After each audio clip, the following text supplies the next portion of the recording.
This is problem 7-86. It is on page 364. Draw the shear and moment diagrams for the compound beam. Now this compound beam is interesting. It consists of two segments. One segment that is pinned to the other. So I'm going to draw a little more detailed version of the beam than usual. There's a pin where the beam continues on. So there can be no moment transferred through here. There can only be force transfer. Now, on the left-hand segment, or what I call segment 1 of the beam, there is a distributed load in the amount of 3 kilonewtons per meter. There is a support at A that's a simple pivoting support, and I believe a roller support at B. Let's see. Yeah, rolling support at B. So, of course, no horizontal forces to contend with. 3 meter span between the two, and then 3 meters more out to the pin. I'll call the pin C, and then there's 1.5 meters out to the 1.5 kilonewton point load on the beam, and then another reaction support, a pivoting support, 1.5 meters further out to the end of the second segment. So what I did is I made a free body diagram of the two segments.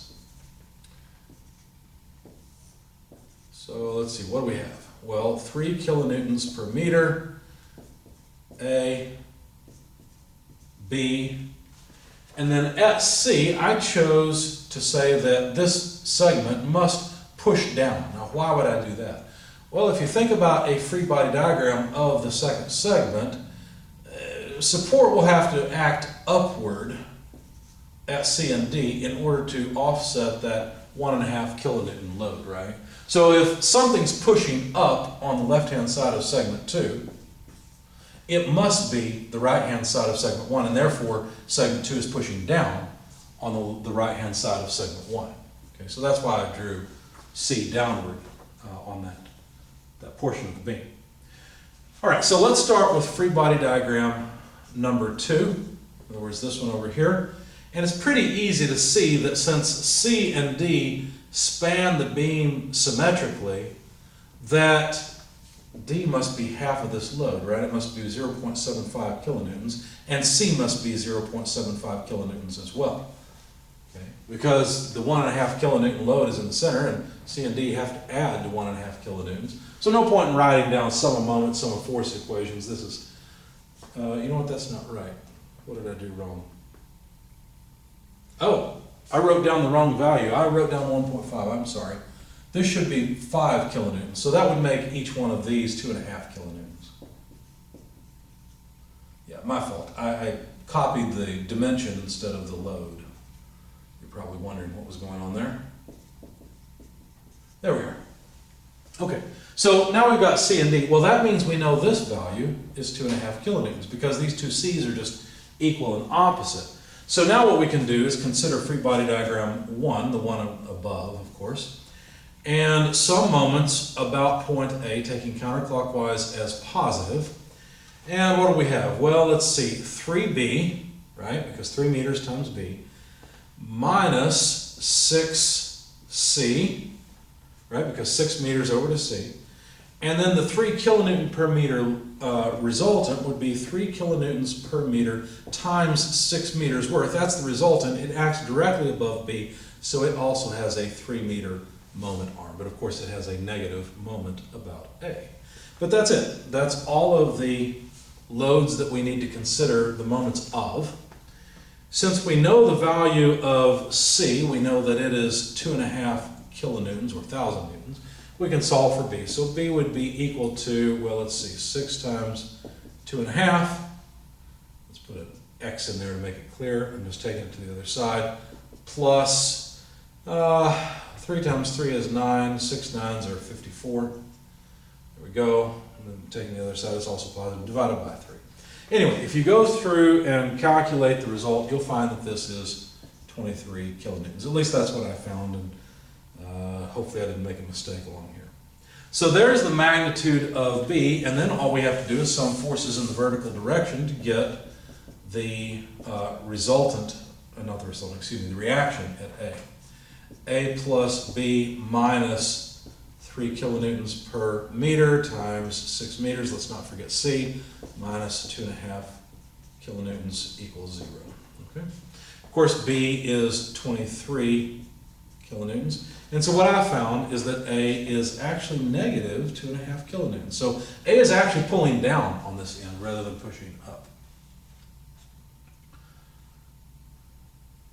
Yeah, so that all matches. Okay, all that's done. We don't need this anymore. Let's draw a shear and moment diagram. Now, I like to keep my shear and moment diagrams aligned. So what I'm going to do, since I've got a free body diagram that I like a little better here since it shows C, I'm going to make it match. Now, we'll have to put these two pieces back together, and I cut them up, but hopefully you can follow what's going on here. So we're going to make a shear diagram. Of course, the shear will be in kilonewtons. And the shear begins, well, let's see, if we take a segment, we actually are, let's see, pulling, well, let's just do it this way.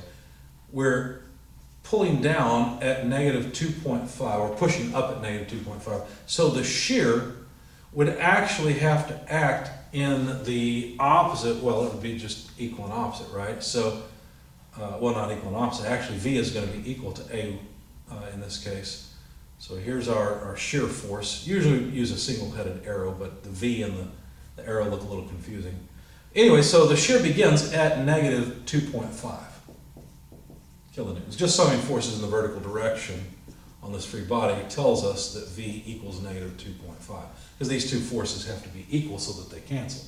But notice that the distributed load causes the shear to increase. Its magnitude has to increase. Or in other words, since the distributed load acts down, it moves the line down on the shear diagram.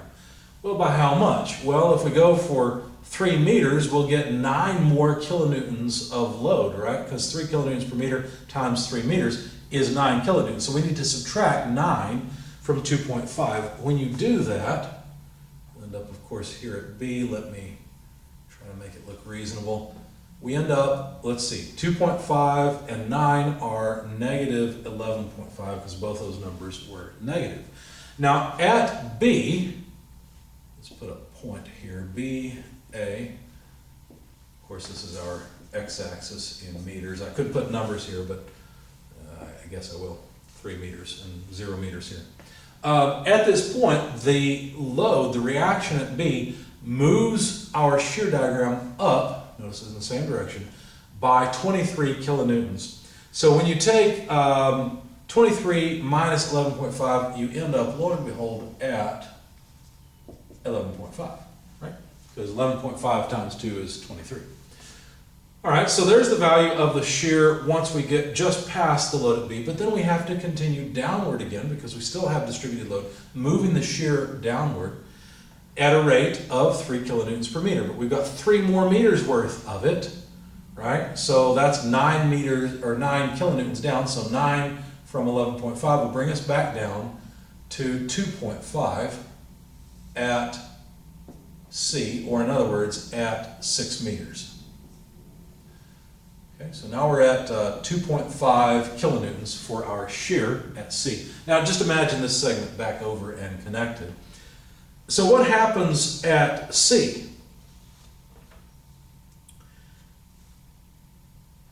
Well, at C, remember these two are back together, right? So the beam simply continues. This is not an external load.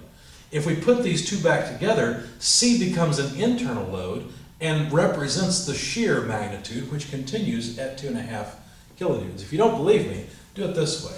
Put the beam back together. Remember these numbers. We don't have two separate free body diagrams anymore. We'll just pin it, put it together.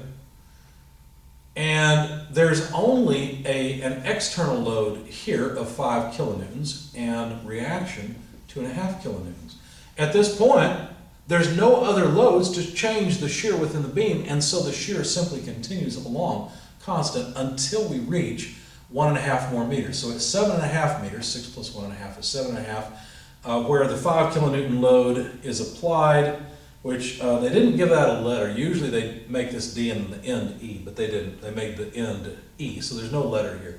What happens is the 5 kilonewton load pushes our shear line down to negative 2.5 kilonewtons. And then of course we move along constant until we reach the end of the beam and come back up to 0. Okay? So there's our shear diagram for the beam along its entire length as one continuous beam. That is of course pin there. Now what that pin does is it prevents any moment from being transmitted between the beam material at this point. So we expect to get a moment of 0 at this point. Let's find out. Let's see if this works. So the moment in kilonewton meters I will put below. That way I can integrate and you can see what's going on in any integration we can perform over here in this space. Let's see. I want to do it that way. You know what? Let's just integrate it visually. That should be fine. So where do we start? Well, we start at a moment of 0. Because on the left-hand side of the beam, there's no moment. If this was cantilevered or something, there could be a moment. We would get that moment from the free body diagram of the overall beam. But in this case, there's not. So it begins at 0. Notice we're adding negative area. And notice we add more and more. So we expect something that curves down like this, you see? And so this is point B. I guess B is over just a little bit. Let me change my drawing. There we are. But what's the change in the moment? Well, it's represented by this area. So how do we calculate that area? Well, that area is pretty easy. We get, negative 2.5 plus negative 11.5 divided by 2. What the heck am I doing? I'll tell you what I'm doing. I'm taking these 2 points and getting the average height, right? Because if I add these 2 points together and divide by 2, that's the average height. So I'm basically taking this shape that is a triangle plus a rectangle and converting it into a simple rectangle. So the number I've just computed here is the average value. In fact, let's get the number. So negative 2.5 minus 11.5 would be what? Negative 12, negative 14, so this is negative 7. That's the average depth of the, basically I'm cutting off this portion of the triangle and filling it in over here because it's the same area.